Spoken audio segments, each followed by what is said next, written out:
Hey gang, it's Platt, and today we're continuing on our wine series.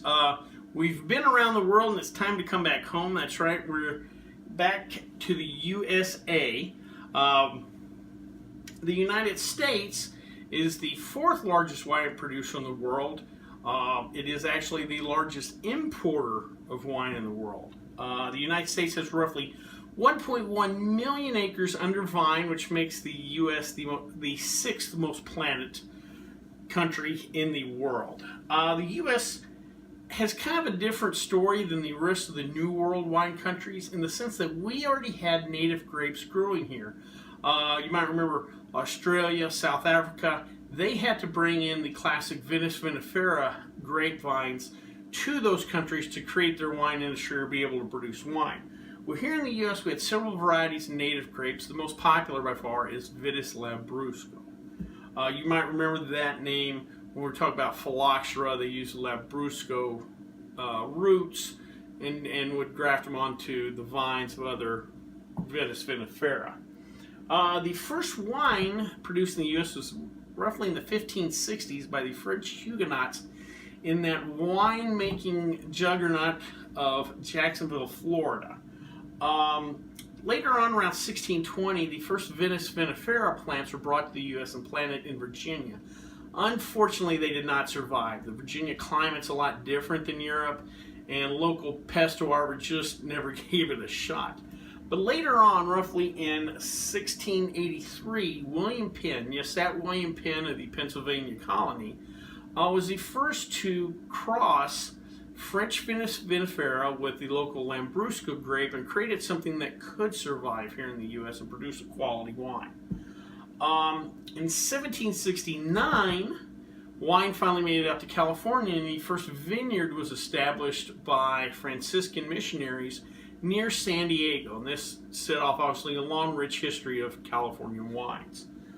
Around 1830, the first successful commercial vineyard was started in another winemaking hotspot, Cincinnati, Ohio. And for the next couple of decades, actually, the Ohio Valley was home to several highly successful commercial vineyards. Unfortunately, in the 1860s, something called black rot hit that valley and kind of ended up destroying those vineyards. But a lot of those vineyards end up moving to the Finger Lakes region of New York, and still to this day, they're successful they're successful vineyards up there, and they have a long, rich history of wine production in the Finger Lakes region.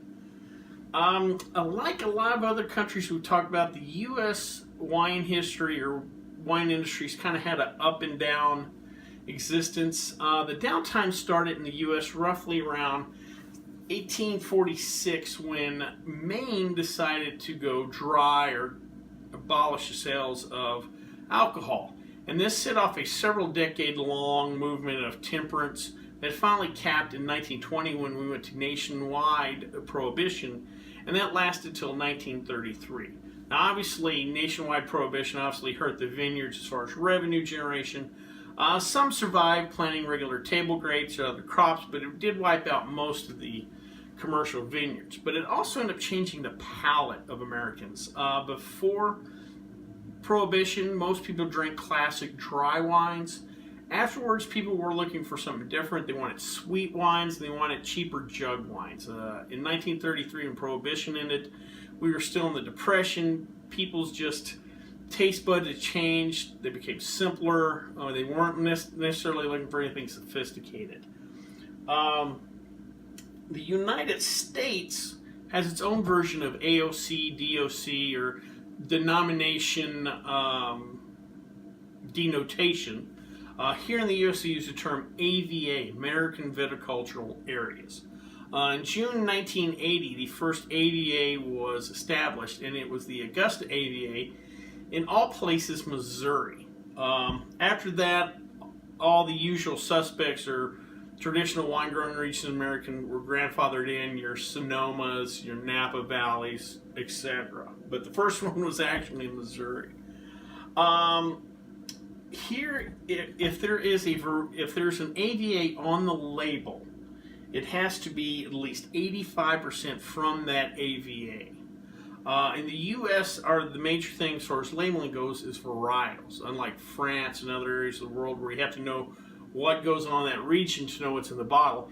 Here we like to put the varietal on there, and if a varietal's on a bottle, it's at least 75% of that varietal. Unless the wine is a Vitis Lambrusco varietal, then it only has to be at least 51% of that particular grape. The U.S. has a little confusing labeling on kind of the lower end wines. They use kind of some generic terms. You might see American Burgundy, or just a box wine of Burgundy wine. You might see Chablis, even though it's not from France. You might, in your liquor store, you might be in one aisle, see a nice bottle of French white wine that is from Chablis, and then a couple aisles over, you find a jug of Chablis. Claret's another term that gets thrown around. You might see California Champagne. Well, again, that's not coming from Champagne, France. Just be aware of that, especially if you're buying lower end wines or jug wines, box wines. You might see those terms or some classic like French terms used on that. And it's something the U.S. and the European Union are working on, but like I said, just something to note. The U.S. is home to hundreds of varieties of wine grapes. Here in the U.S. they allow for a lot more experimentation, so people have brought wine grapes from all throughout the world. The big three you need to know about, or the three most popular in the U.S., are Chardonnay, Cabernet Sauvignon, and Pinot Noir. For Vitis Lambrusco, the most popular Vitis Lambrusco grape is Concord. The Ernest and Julio Gallo Company is the largest wine producing company in the U.S. and second in the world. Here in the U.S., it's responsible for roughly 1/4 of all the wine produced in this country. That's an astounding amount. The particular wine we're going to try today is called Our Daily Red. It's a red blend, 2017, comes in at 12.5% alcohol by volume. The blend is Syrah, Cabernet Sauvignon, and a grape I'm not really well versed in, Carignan. I think I'm saying that right. The wine itself is organic, vegan, which I'm not sure how this fits in the thing, and contains no sulfite. And that's one thing U.S. wines do put on the label. If it has sulfites, it is on the label. You're notified on the label. So let's give her a try.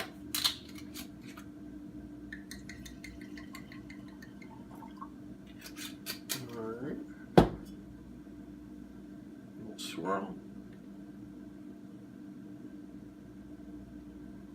Get dark notes on the nose. Let's give it a try.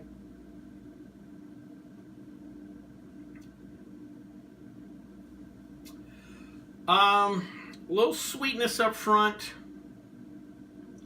Kind of jammy, almost.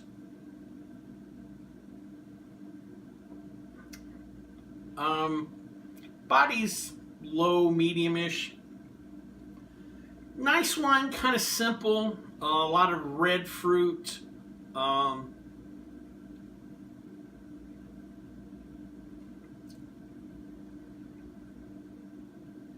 Yeah, just simple red fruit. A little bit of sweetness, some tannins. I'm getting some hint on the side of the tongue, but nothing